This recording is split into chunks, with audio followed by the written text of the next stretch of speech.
দর্শক, অবশেষে মনে হয় বিএনপির ভারপ্রাপ্ত চেয়ারম্যান তারেক রহমান দেশে ফিরছেন।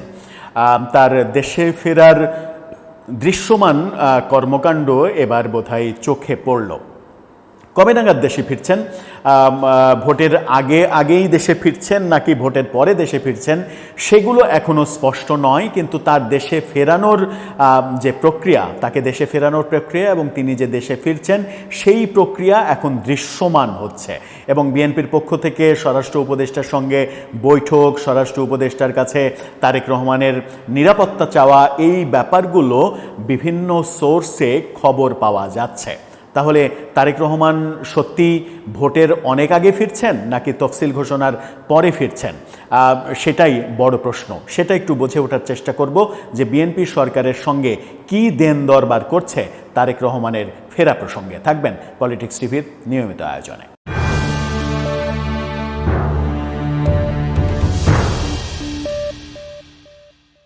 দর্শক, বলছিলাম তারেক রহমান ফিরছেন, তবে কবে ফিরছেন এটা এখনও নিশ্চিত নয়, কিন্তু বিএনপি মোটামুটি উঠে পড়ে কর্মযজ্ঞ শুরু করেছে। এরই মাঝে শোনা যাচ্ছে তারেক রহমান কোথায় থাকবেন সেই বাড়ি ঠিকঠাক করা হচ্ছে। সেটা যেমন শোনা যাচ্ছে, তেমনি তারেক রহমানের নিরাপত্তা নিয়ে বিএনপি সব থেকে বেশি উদ্বিগ্ন, সেটাও আমরা দেখতে পাচ্ছি। সাবেক স্বরাষ্ট্র প্রতিমন্ত্রী লুৎফুজ্জামান বাবর, তিনি স্বরাষ্ট্র উপদেষ্টার সঙ্গে আজকে দেখা করেছেন। 2 ঘন্টারও বেশি সময় তারা মিটিং করেছেন। এই লুৎফুজ্জামান বাবর যখন স্বরাষ্ট্র প্রতিমন্ত্রী ছিলেন, তখন বর্তমান যিনি স্বরাষ্ট্র উপদেষ্টা জাহাঙ্গীর আলম, তিনি তার অধীনে চাকরি করেছেন। এমনটাও জাহাঙ্গীর আলম বলেছেন যে স্যারের অধীনে আমি 3 বছর চাকরি করেছি। তার মানে হচ্ছে যে তাদের বৈঠক বেশ পূর্ব সম্পর্কের ভিত্তিতে আন্তরিকতার মাধ্যমেই হয়েছে। যুগান্তর এই ব্যাপারে যে খবরটা করেছে তার শিরোনামটা আপনারা দেখে নিতে পারেন। সেখানে বলা হচ্ছে স্বরাষ্ট্র উপদেষ্টার সঙ্গে লুৎফুজ্জামান বাবরের বৈঠক, তারেক রহমানের সার্বক্ষণিক নিরাপত্তা নিয়ে আলোচনা। তার মানে তারেক রহমানের সার্বক্ষণিক নিরাপত্তা, সেই নিরাপত্তাটা কি এসএসএফ নিরাপত্তা নাকি পুলিশি নিরাপত্তা, সেটা অবশ্য একটা প্রশ্ন সাপেক্ষ ব্যাপার। কিন্তু তার চেয়েতেও বড় কথা হচ্ছে যে তারেক রহমানের নিরাপত্তা নিয়ে বিএনপি উদ্বিগ্ন কেন? তারেক রহমানের নিরাপত্তার শঙ্কা কি রয়েছে এবং সেই নিরাপত্তা শঙ্কা কি আওয়ামী লীগের মধ্যে দেখছে বিএনপি? লুৎফুজ্জামান বাবরের কথাবার্তাতে আমার ব্যক্তিগতভাবে তাই মনে হয়েছে। তারা মনে করছে যে তারেক রহমানের নিরাপত্তার ক্ষেত্রে আওয়ামী লীগ ইস্যুটাকেই তারা বড় করছে, অর্থাৎ আওয়ামী লীগই তারেক রহমানের নিরাপত্তার জন্য ঝুঁকি মনে করছে।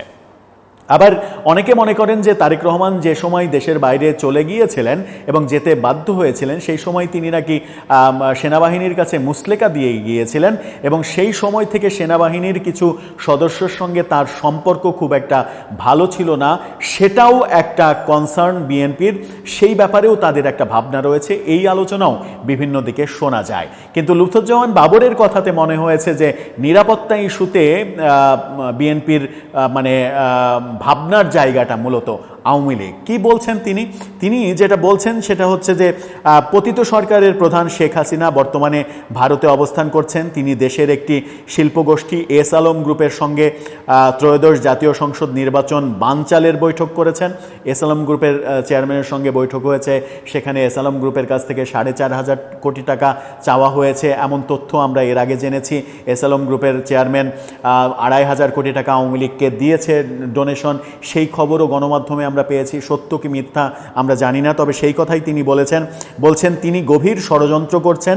ভারতে বসে তারা যে ষড়যন্ত্রমূলক মিটিং করছে সে বিষয়ে ইতিমধ্যে গণমাধ্যমে খবর হয়েছে। ওই মিটিংয়ের উদ্দেশ্য ছিল বাংলাদেশের নির্বাচন বানচাল করা, নির্বাচনে বিভিন্ন সংঘাত সহিংসতা ঘটানো। এটি উদ্বিগ্ন হওয়ার একটা কারণ। এই বিষয়টি সরকারকে অবহিত করেছি।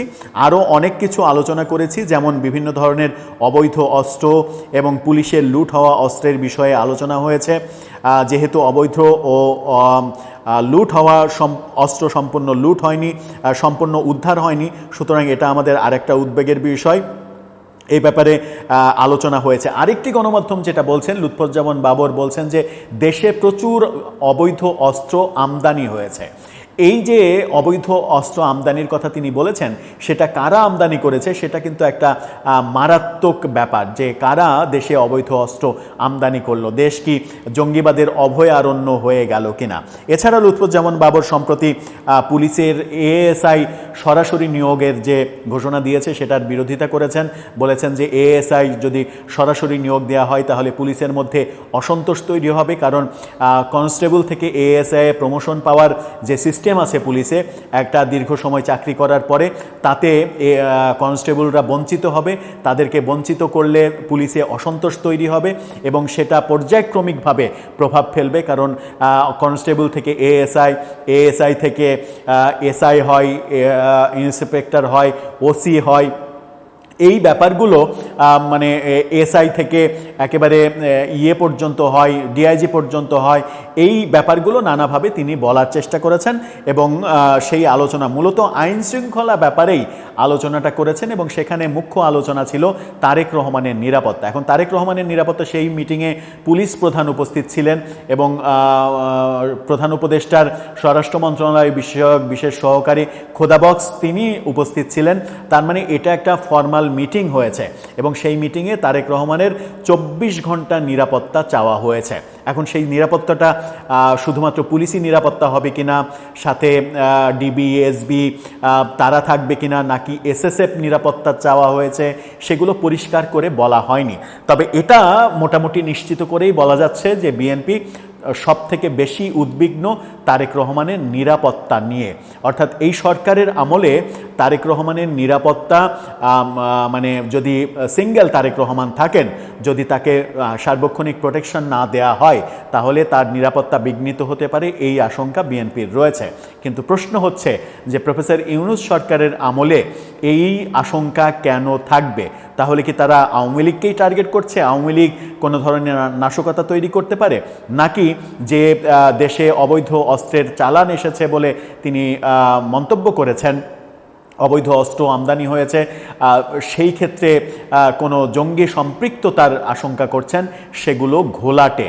কিন্তু তার প্রকাশ্য যে মন্তব্য যে ভারতে বসে শেখ হাসিনা ষড়যন্ত্র করছেন, এস আলমের টাকাতে ষড়যন্ত্র করা হচ্ছে, আগামী নির্বাচন বানচাল করা এবং সহিংসতা ঘটানোর পরিকল্পনা করা হচ্ছে, এই ধরনের কথা যখন বলছেন তখন মনে হচ্ছে যে তিনি আওয়ামী লীগকেই টার্গেট করছেন। কিন্তু প্রকাশ্যে এটা রাজনৈতিকভাবে কতটা প্রজ্ঞার ব্যাপার হবে এই মানে কথাগুলো বলা নির্বাচনের রাজনীতিতে।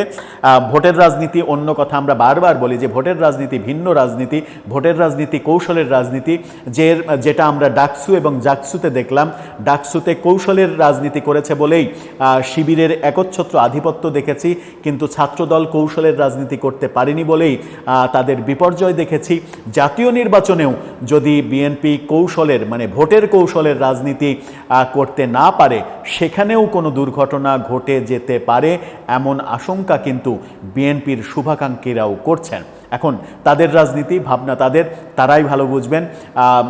তবে ব্যাপারটা যেহেতু উদ্বেগজনক, উদ্বেগের মধ্যেও তারেক রহমান ফিরছেন, এই রকম একটা পরিবেশ তৈরি হয়েছে। এতে হয়তো বিএনপির নেতাকর্মীরা উদ্বুদ্ধ হবেন,